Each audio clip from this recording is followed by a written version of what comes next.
The emission trading scheme. Global warming. Sea levels are on the rise. The weather is becoming increasingly more extreme and unpredictable. Species after species face extinction, and severe water shortage threatens dry regions. All of these are direct consequences of our greenhouse gas emissions, and a trend we must stop now.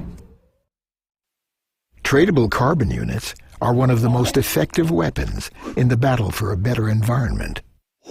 But what is a carbon unit? A carbon unit is a permit to emit 1 ton of CO2. This is equal to the emissions of a one-way flight from Oslo to Bangkok for one person, or 5 months of driving by an average Norwegian motorist. So how does the emission trading scheme actually work? The emission trading scheme determines how much CO2 and other greenhouse gases we can emit. In 1997, most of the countries in the world signed the Kyoto Protocol. The aim of this agreement is that all industrialized countries should reduce their total emissions of greenhouse gases by at least 5% from 2008 to 2012, compared to their emissions in 1990. The UN distributes quotas of carbon units to those industrialized countries that have signed the treaty. These units set a limit on the level of emissions. This limit is equivalent to the total amount of CO2 that these countries are permitted to emit, and which is less than the anticipated emissions. Some countries are so successful in reducing their emissions that they simply don't need all the carbon units they've been allocated, while other countries may struggle to reduce their emissions and need more units. Countries may, therefore, buy and sell carbon units. The price of tradable units depends on how many there are in circulation. Similar to a stock exchange, prices vary according to supply and demand. Each country is individually responsible for deciding how to cut its emissions. Heavy industry is often responsible for a large share of a country's CO2 emissions. Many countries have therefore decided that these industries must make the largest contribution towards emission reductions. Let's look at an example. Factory A and B have both been allocated carbon units by their authorities. Factory A decides to reduce its emissions by implementing climate-friendly measures.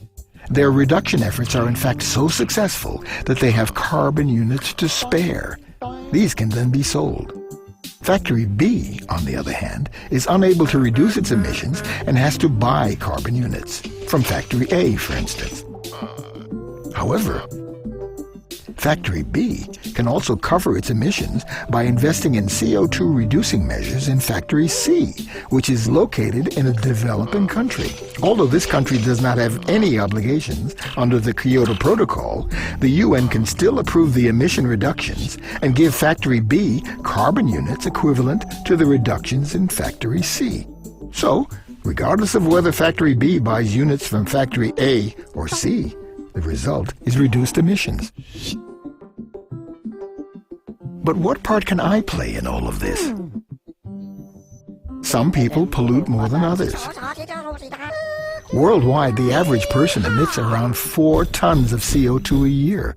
In total, this amounts to more than 27 billion tons.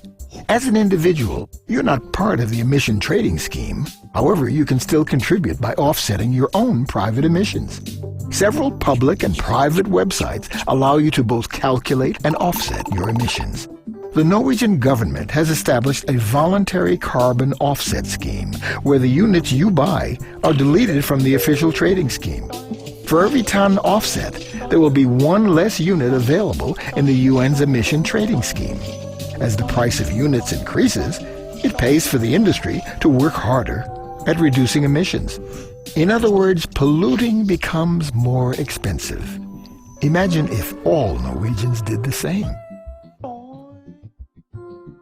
Tradable carbon units are one of the most efficient weapons in the battle for a better global environment. It is now more important than ever that more countries sign up, that industries are held accountable, and that each and every one of us does what we can to reduce emissions. time for action is now.